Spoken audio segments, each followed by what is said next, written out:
अरे बच्चों, इससे लास्ट वीडियो में हमने आपको क्लास 10th का चैप्टर नंबर 2 बहुपद यानी पॉलिनोमियल्स की एक्सरसाइज 2.1 को बच्चों कंप्लीटली सॉल्व करा दिया था और उसके बेसिक कॉन्सेप्ट को भी हमने बहुत अच्छे से आपको समझा दिया था। आई होप कि आपने देख लिया होगा, सारी चीज़ें बिल्कुल डिटेल में समझ ली होंगी बच्चों। ठीक है, आज बच्चों इस वीडियो में हम एक्सरसाइज 2.2 के बेसिक के बारे में बात करेंगे। ठीक है, और बहुत ही इंपॉर्टेंट चीज़ हम आज आपके लिए बताने वाले हैं, क्योंकि इस एक्सरसाइज से बोर्ड एग्जाम में बहुत ज़्यादा क्वेश्चंस देखे जाते हैं। तो आज इस एक्सरसाइज के हम फॉर्मूलों को प्रूफ भी करेंगे और उन फॉर्मूलों को समझेंगे भी, क्योंकि इन्हीं फॉर्मूलों के ऊपर बोर्ड एग्जाम में कम से कम 6 से 7 नंबर के क्वेश्चन पूछे जाते हैं। ठीक है, कई बार ऐसा देखा गया है और इन्हीं फॉर्मूलों पर एक लॉन्ग क्वेश्चन भी पूछा जाता है। ठीक है, शॉर्ट क्वेश्चंस भी बनते हैं, तो हर टाइप के क्वेश्चन इन फॉर्मूलों पे बनते हैं। तो बहुत ज़्यादा इंपॉर्टेंट है आज की वीडियो बच्चों। ठीक है, ज़्यादा से ज़्यादा अपने फ्रेंडों के साथ शेयर कीजिएगा और लाइक कीजिएगा। ठीक है बच्चों, देखिए हम बात करेंगे सबसे पहले जो हम पढ़ रहे हैं, ये जो चैप्टर है ये बहुपद है। तो यहाँ पर हम जो डीपली पढ़ने वाले हैं आज वो पढ़ेंगे द्विघात बहुपद के बारे में। किसके बारे में? द्विघात बहुपद। अभी द्विघात बहुपद होता क्या है उसको ध्यान से समझिए। वैसे मैं आपको बता चुका हूं, द्विघात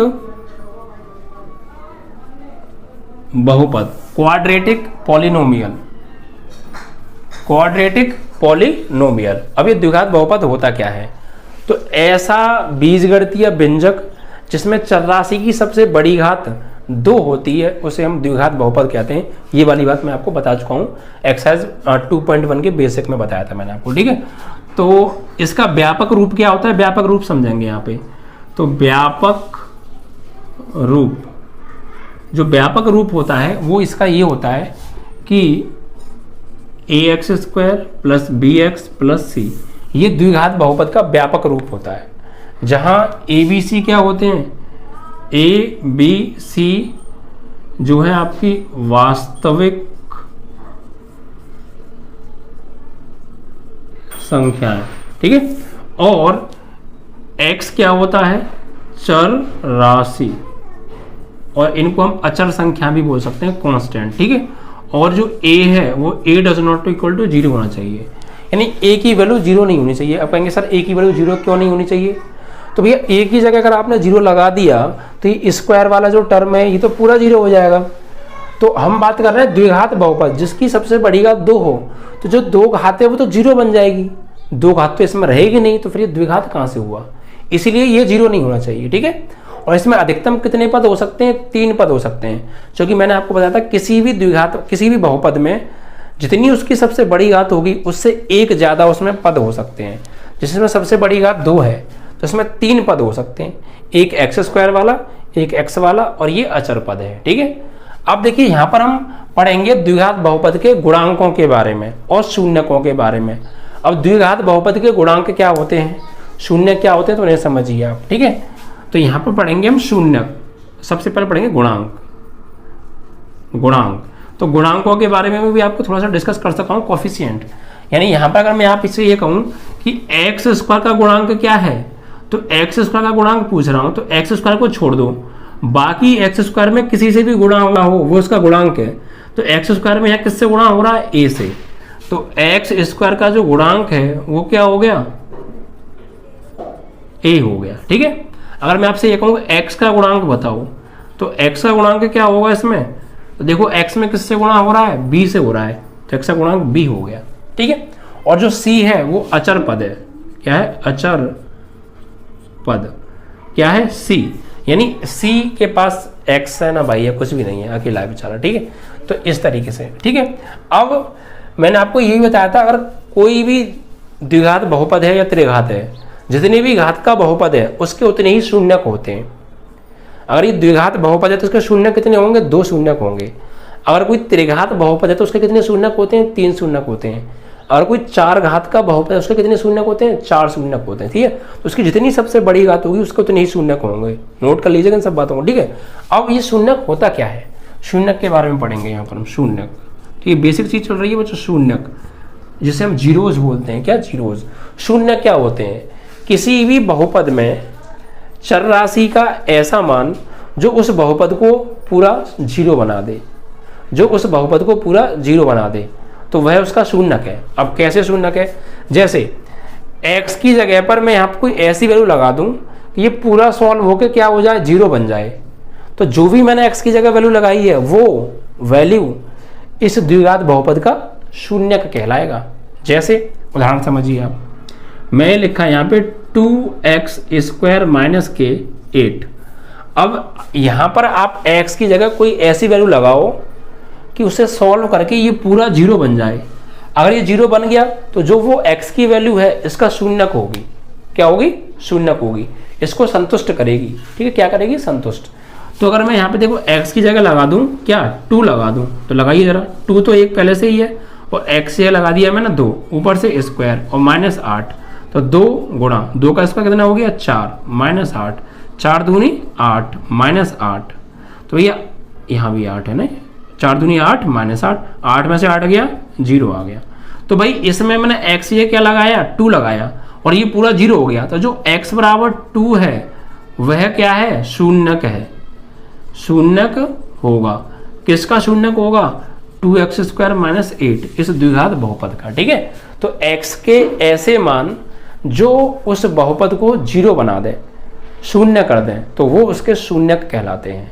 ठीक है, अब यहां पर हम पढ़ेंगे क्या, यहां हम पढ़ेंगे इस द्विघात बहुपद के शून्यक और गुणांकों में संबंध। भाई एक तो द्विघात बहुपद के गुणांक होते हैं और एक द्विघात बहुपद के शून्यक होते हैं। मैं लिख देता हूं, चर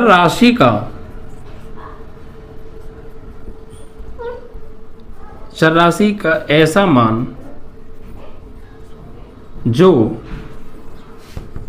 उस बहुपद को संतुष्ट करे, क्या करे, संतुष्ट, या हम ये कह सकते हैं शून्य बना दे।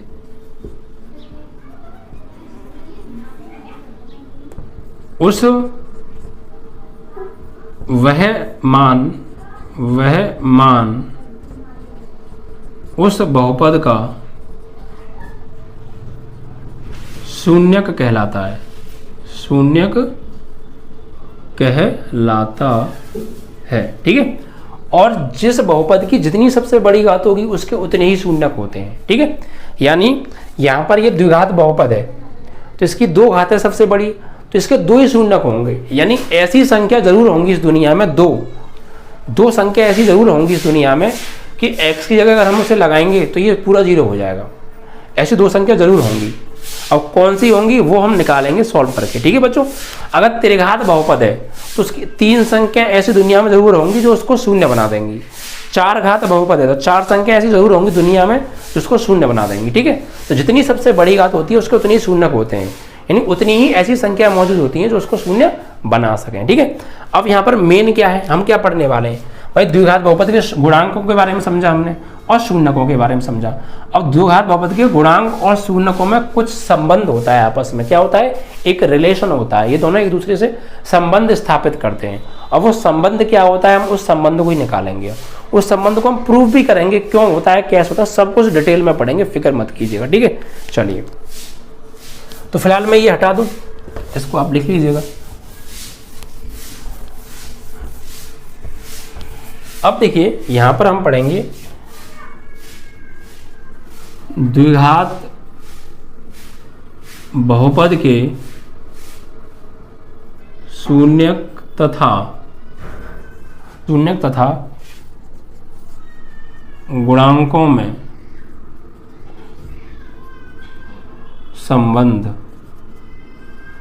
ठीक है, संबंध क्या होता है हम वो पढ़ने वाले हैं। द्विघात बहुपद के, इस द्विघात बहुपद के गुणांकों और शून्यकों में रिलेशन हम पढ़ेंगे। अब यहां पर देखिए, यहां पर हम यहीं से लेंगे वैल्यू, यहीं से यहां लिखेंगे x² का गुणांक क्या है, a, x का गुणांक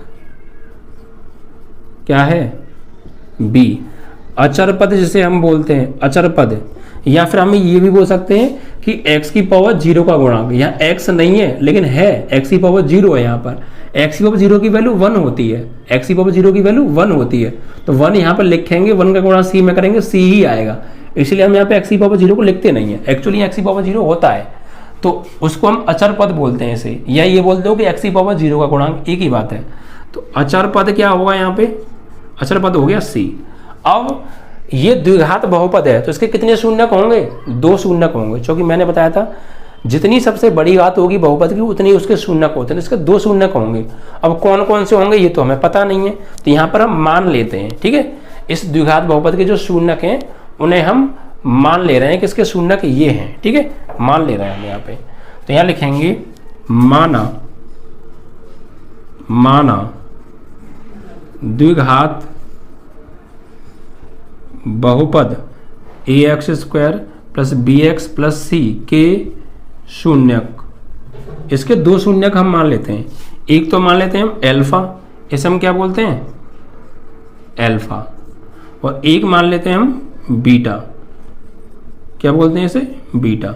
ये गणितीय चिन्ह है, इन्हें क्या बोलते हैं, मैथमेटिकल सिंबल्स, ठीक है। बीटा ऐसे बनेगा कि ये लाइन थोड़ी नीचे को निकली रहेगी, बी मत बता देना, बी नहीं, बी तो होता है सिर्फ इतना, इस लाइन को थोड़ा और नीचे कर देते हैं, ये होता है बीटा, ये अल्फा होता है। तो हमने इसका 2 शून्यक मान लिए द्विघात बहुपद के, एक मान लिया हमने अल्फा है और एक मान लिया बीटा है। अब हम यहाँ पर बात करेंगे द्विघात बहुपद के गुणांकों और शून्यकों में संबंध। देखिए संबंध क्या होता है, यहाँ पर देखिए, ये एक तरीके से क्या है, ये फॉर्मूला है, क्या है, ये फॉर्मूला है, और इन्हें हम अभी प्रूफ भी करेंगे, ठीक है। कैसे, पहला होता है द्विघात बहुपद के, देखिए शून्यकों को हम क्या क्या बोलते हैं मैं आपको बता देता हूं। शून्यकों के कई नाम होते हैं, शून्यकों के कई नाम होते हैं, यहां पर मैं लिख देता हूं। शून्यक का मतलब क्या होता है, शून्यक बोल दो, ठीक है, या गुणनखंड बोल दो, या हल बोल दो, हल, ठीक है, या मूल बोल दो। ये सब एक ही चीज है भाई, ये सब एक ही है। शून्यक का मतलब ऐसी वैल्यू x की जो उसको संतुष्ट करे, गुणनखंड भी ऐसी वैल्यू जिसको संतुष्ट करे, हल भी ऐसी वैल्यू जिसको संतुष्ट करे, और मूल भी उसे ही बोलते हैं जो उसको संतुष्ट करे। तो देखिए शून्यक शब्द आ जाए, या गुणनखंड आ जाए, या हल आ जाए, या मूल आ जाए, एक ही बात है। शून्यक को इंग्लिश में जीरोज बोलते हैं, गुणनखंड को फैक्टर बोलते हैं, हल को सॉल्यूशन बोलते हैं, और मूल को बोलते हैं हम जो है इसका मूल को बोलते हैं रूट्स, क्या बोलते हैं, रूट्स, ठीक है। तो इस तरीके से इनको आप जो है एक ही नाम है, ये कंफ्यूज मत होइएगा, एक ही बात है ये सब, ठीक है। तो अब द्विघात बहुपद के शून्यकों या हम ये भी बोल सकते हैं मूलों, भाई शून्यक और मूल एक ही बात है, मूलों का योगफल, द्विघात बहुपद के शून्यकों या बोल दो मूलों, एक ही बात है, का योगफल। तो इसके योगफल का फॉर्मूला क्या होता है, द्विघात बहुपद के शून्यक क्या माने हमने, द्विघात बहुपद के शून्यक माने हमने अल्फा और बीटा, तो इनका योगफल निकाल रहे हैं हम, क्या निकाल रहे हैं, योगफल। यानी द्विघात बहुपद के शून्यकों का योगफल होता है बच्चों माइनस के x का गुणांक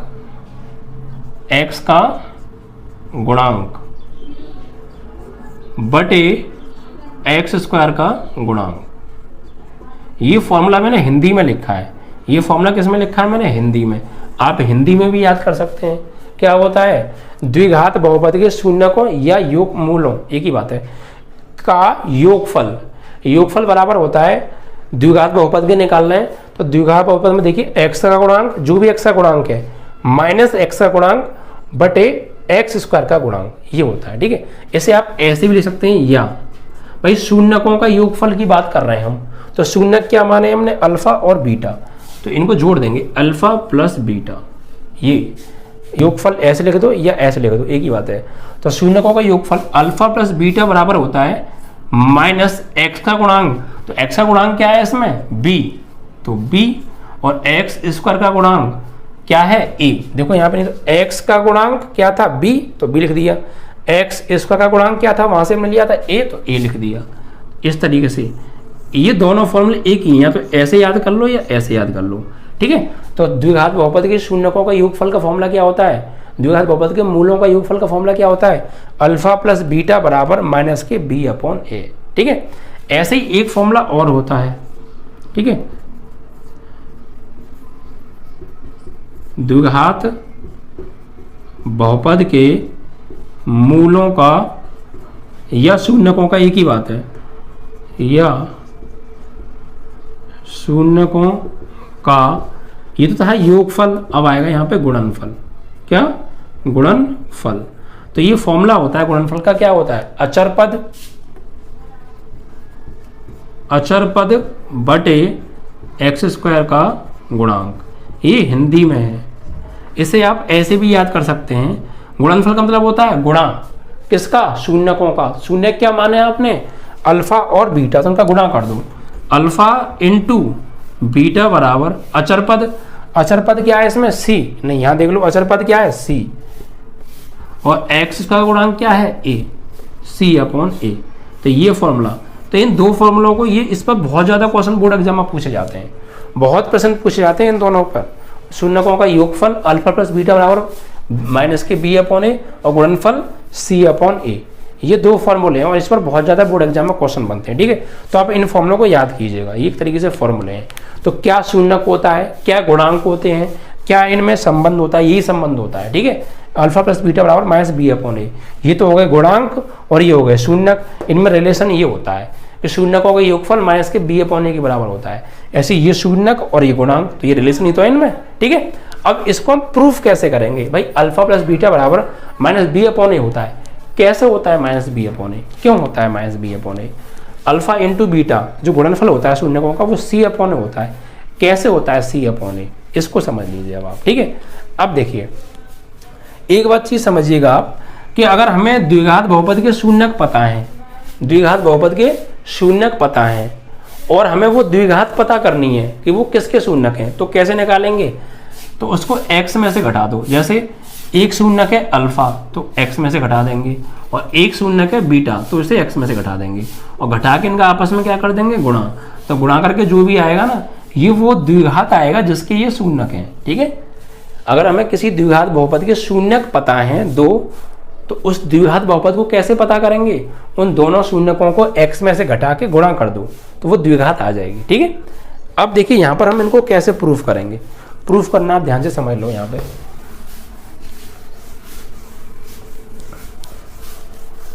प्रूफ समझिए आप, हर चीज को क्लियर करा के भेजेंगे यहां से।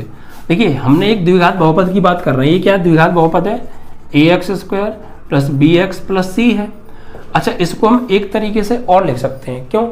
क्योंकि इसके शून्य क्या माने थे हमने? अल्फा और बीटा। तो इस द्विघात बहुपद को बनाने का एक और तरीका है। कौन सा? ये वाला, कि इसके शून्यकों को x में से घटा दो, x minus alpha, x minus beta, और इसका गुणा करो, तो ये द्विघात बहुपद और ये द्विघात बहुपद आपस में समान होगी। एक ही बात है, ये और ये आपस में बराबर ही होते हैं। क्यों? क्योंकि इसी के शून्यक तो हैं अल्फा और बीटा, x में से घटा के गुणा कर दिया, तो इसको सॉल्व करेंगे तो यही द्विघात बहुपद आती है। ठीक है, तो ये आपस में बराबर माने जाते हैं। और यहाँ पर हमें ये गुणांक मान लेते हैं k। क्या मान लेते हैं? गुणांक k मान लेते हैं। ठीक है, अब देखिए कैसे सॉल्व करेंगे। A x square plus b x plus c बराबर k, तो ऐसे ही रहने दो, इनका आपस में करो गुणा। x का करेंगे पहले x में, तो एक्स स्क्वायर, फिर x का करेंगे माइनस बीटा में, तो माइनस के x इंटू बीटा, फिर माइनस अल्फा का करेंगे x में, तो माइनस के x इंटू अल्फा, और फिर माइनस अल्फा का करेंगे बीटा में, तो माइनस माइनस प्लस अल्फा का बीटा में करेंगे तो अल्फा बीटा। ठीक है, अब देखिए a x square plus b x plus c बराबर, हम क्या प्रूफ कर रहे हैं कि ये फॉर्मूले कैसे आई, इनको प्रूफ कर रहे हैं। अब इस k का अंदर गुणा करो, तो k का करेंगे एक्स स्क्वायर में, तो के एक्स स्क्वायर, फिर k का करेंगे आप इसमें, तो यहाँ पर एक्स के बीटा, फिर k का करेंगे आप इसमें, तो एक्स के अल्फा, और k का करेंगे आप इसमें, तो अल्फा बीटा इंटू के। ठीक है, अब देखिए, तो ये तो ए एक्स स्क्वायर है, ऐसे ही रहेगा, ये बी एक्स प्लस सी, ये के एक्स स्क्वायर ऐसे ही रहेगा।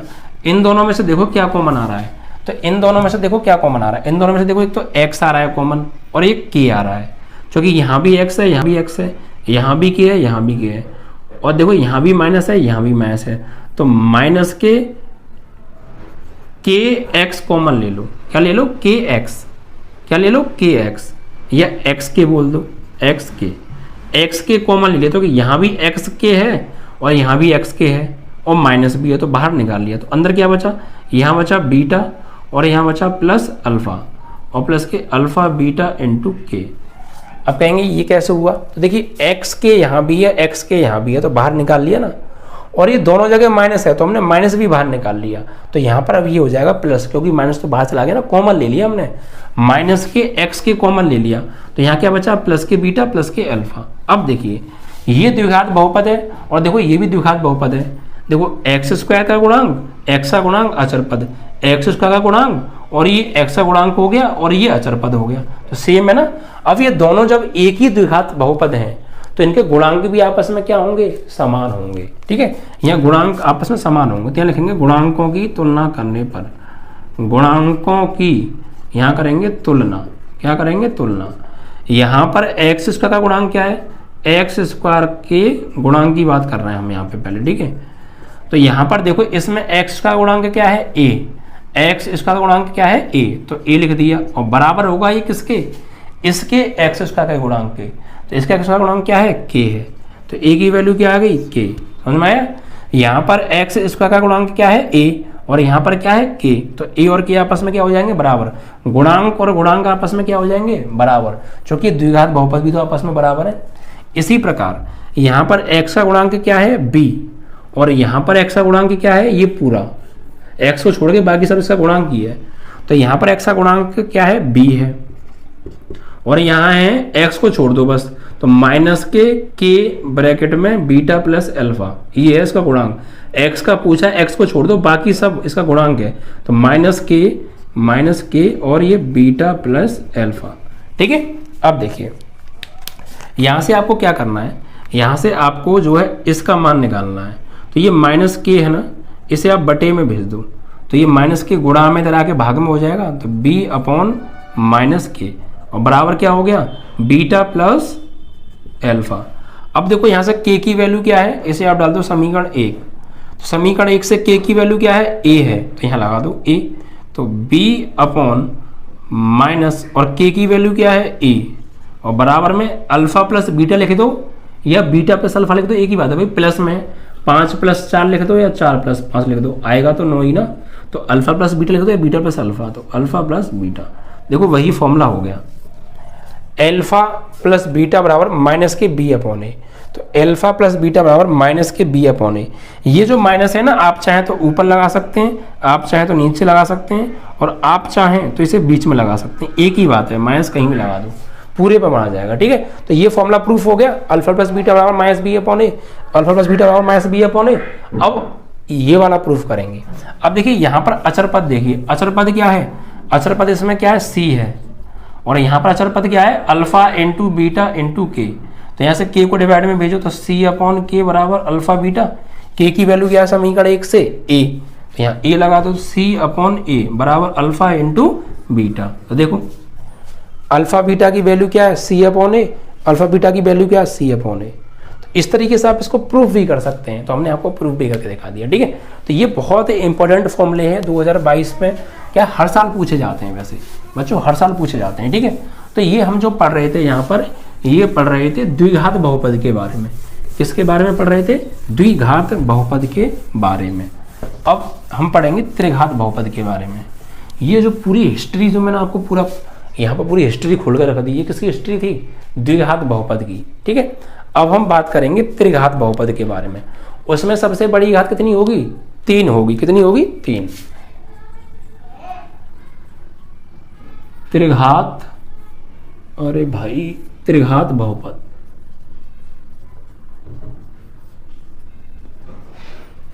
क्यूबिक पॉलिनोमियल से बोलते हैं। इसका व्यापक रूप क्या होता है, इसका जो व्यापक रूप होता है वो होता है बच्चों कुछ इस तरीके से, ax³ + bx + c, ax³ + bx² + cx + d, ये होता है, ठीक है। मैंने आपको बताया था अगर किसी द्विघात बहुपद की जितनी सबसे बड़ी घात है उसमें एक पद अधिक होता है, ज़्यादा से ज़्यादा। 3 घात है सब, इसमें सबसे बड़ी घात कितनी है 3, तो इसमें अधिक से अधिक कितने पद हो सकते हैं 4। देखो 1 पद, 2 पद, 3 पद, 4 पद, ठीक है। अब इसके शून्यक कितने होंगे, तो इसके शून्यक भी 3 होंगे, जो कि त्रिघात बहुपद है ना, तो 3 शून्यक होते हैं, द्विघात के 2 शून्यक होंगे, यानी 3 संख्याएं इस दुनिया में ऐसी मौजूद होंगी जरूर जो इसको 0 बना देंगी। अब वो कौन सी है वो मान लेते हैं हम यहाँ पे। तो यहाँ पर सबसे पढ़ेंगे हम एक्स क्यू का गुणांक। एक्स क्यू का गुणांक क्या है यहाँ पे देखो, तो a है। एक्स स्क्वायर का गुणांक क्या है यहाँ पर, एक्स स्क्वायर में गुणा हो रहा है b से, तो b है। x का गुणांक क्या है यहाँ पर, x का जो गुणांक है c है। अचर पद या x की पावर 0 का गुणांक क्या है यहाँ पर, d है। ठीक है, अब इसके शून्य क्या होंगे मान लेते हैं। माना ax cube plus b x square plus c x plus d के शून्यक, तो इसके 3 शून्यक होंगे। कितने होंगे, 3, क्योंकि त्रिघात बहुपद है। तो इसके 3 शून्यक हम क्या मान लेते हैं, एक मान लेते हैं एल्फा, एक मान लेते हैं बीटा, और एक मान लेते हैं गामा। ठीक है, क्या गामा, इस तरीके ऐसे करके इसे बोलते हैं हम गामा। ये भी गणितीय चिन्ह है, अल्फा बीटा तो हम पढ़ चुके हैं, ये नई चीज आ गई इसमें, गामा इसे बोलते हैं। क्या बोलते हैं, ये देखो साफ नहीं दिख रहा आपको, कुछ ऐसा बनाता हूँ मैं, इस तरीके से होता है ऐसे। ठीक है, इसे बोलते हैं हम गामा। तो अब हम यहाँ पढ़ेंगे त्रिघात बहुपद के गुणांकों और शून्यकों में संबंध। त्रिघात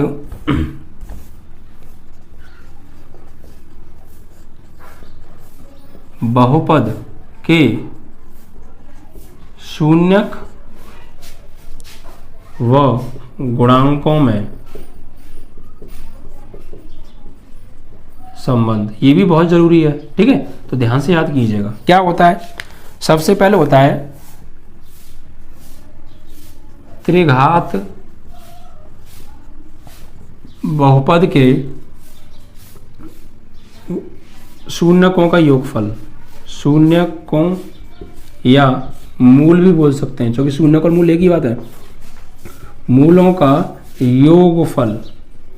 तो भाई शून्यकों का योगफल होता है, यानी शून्यकों का योगफल होता है माइनस के b अपॉन a, और b क्या है यहाँ पे, एक्स स्क्वायर का गुणांक, तो माइनस के एक्स स्क्वायर का गुणांक बटे एक्स क्यूब का गुणांक, माइनस के एक्स स्क्वायर का गुणांक माइनस के एक्स क्यूब का गुणांक। ठीक है, अब इसको वैसे कैसे लिखेंगे, मतलब ये तो हिंदी में है, तो शून्यकों का योगफल 3 शून्यक हैं, अल्फा बीटा गामा, तो alpha plus beta plus gamma बराबर होगा एक्स माइनस के एक्स स्क्वायर का गुणांक, क्या है यहाँ पे एक्स का गुणांक b, और एक्स की का गुणांक क्या है a। ये होता है फॉर्मूला मेन। ठीक है, इसी तरीके से आप इसे ही बोल लो या इसे बोल लो, एक ही बात है। तो त्रिघात बहुपद के शून्यकों का योगफल का फॉर्मूला क्या होता है, alpha plus beta plus gamma is equal to minus के b अपॉन a। ठीक, इसके बाद एक और आता है आपका त्रिघात बहुपद के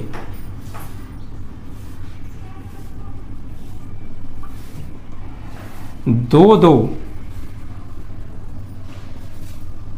शून्यकों के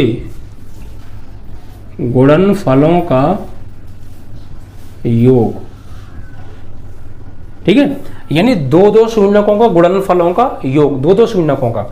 पहले देखिए क्या होगा, 3 शून्यक होते हैं अल्फा बीटा गामा, तो पहले इन दोनों का गुणा, फिर इन दोनों का गुणा, और फिर इन दोनों का गुणा, और फिर उनका योग। यानी ये होता है alpha beta beta gamma gamma alpha, दो शून्यकों का गुणनफल और फिर इनका योग। क्या होता है ये होता है c अपॉन a। क्या होता है, c अपॉन a, यानी कि c किसका गुणांक है x, तो इसे हम हिंदी में यही बोल सकते हैं x का गुणांक बटे x क्यूब का गुणांक। ठीक है, और तीसरा होता है बच्चों शून्यकों का गुणनफल, सिर्फ शून्यकों का गुणनफल। ठीक है, इन तीनों का गुणा, यानी alpha into beta into gamma, ये होता है बच्चों माइनस के d अपॉन a, यानी अचर पद माइनस के अचर पद बटे एक्स क्यू का गुणांक भी बोल सकते हैं इसे। ठीक है, तो त्रिघात बहुपद के 3 शून्यक हो गए, अल्फा बीटा गामा। शून्यक और गुणांकों में रिलेशन क्या होता है, पहला रिलेशन शून्यकों का योगफल alpha plus beta plus gamma is equal to minus के b अपॉन a। दो शून्यकों के गुणनफलों का योग alpha beta beta gamma gamma alpha c upon a। तीनों शून्यकों का गुणनफल माइनस के डी अपॉन ए, ठीक है। बस तो ये फॉर्मूले थे। अब आराम से आपको ये याद आ जाने चाहिए, बस याद कर लीजिएगा ना अच्छे से आप, ठीक है। इनको याद कर लिया तो आपको बिल्कुल भी दिक्कत नहीं आएगी, और इनके ऊपर बहुत ज़्यादा क्वेश्चन बनते हैं बच्चों बोर्ड में, ठीक है। अब मैं आपको दो फॉर्मूले और लिखाऊंगा। द्विघात बहुपद के शून्यकों का योगफल दिया हो, योगफल दिया हो क्या, अल्फा प्लस बीटा, और गुणनफल दिया हो क्या, अल्फा इंटू बीटा। तो द्विघात बहुपद बनाने का तरीका, ठीक है। यानी आपको किसी द्विघात बहुपद के शून्यकों का योगफल भी दे रखा है और गुणनफल भी दे रखा, दोनों चीज दे रखी हैं, और आपसे ये पूछ रहा है कि वो द्विघात बहुपद कौन सा है, उसको निकालो जिसके योगफल और गुणनफल ये हैं। तो उसका फॉर्मूला होगा एक्स स्क्वायर माइनस के alpha plus beta x plus के अल्फा बीटा, ये यानी एक्स स्क्वायर माइनस के शून्यकों का योगफल इंटू एक्स प्लस शून्यकों का गुणनफल, ठीक है। एक और तरीका है, जब सिर्फ शून्यक पता हो, जब शून्यक दिए हों अल्फा व बीटा, तो इस तरीके से पता करेंगे आप, x minus alpha into x minus beta, ऐसे भी बना सकते हैं आप। लेकिन ये कब है, जब सिर्फ शून्यक दिए हों, अल्फा और बीटा दिया हो, और योगफल और गुणनफल दिया हो, तो आप ऐसे पता करेंगे। त्रिघात बहुपद बनाने का तरीका, त्रिघात बहुपद के शून्यक अल्फा बीटा गामा दिए हों तो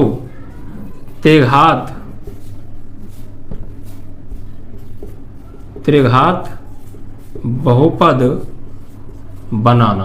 कैसे बनाएंगे, x में से घटाओ, x में से घटा दो पहला मूल अल्फा, फिर x में से घटाओ दूसरा मूल बीटा, फिर x में से घटाओ तीसरा मूल गामा, और तीनों का कर दो गुणा, यानी x minus alpha, x minus beta, x minus gamma, और तीनों का कर दो गुणा। तो ये क्या बन जाएगा, यहाँ से सॉल्व करने क्या बनेगा, एक त्रिघात बहुपद बनेगा, ठीक है।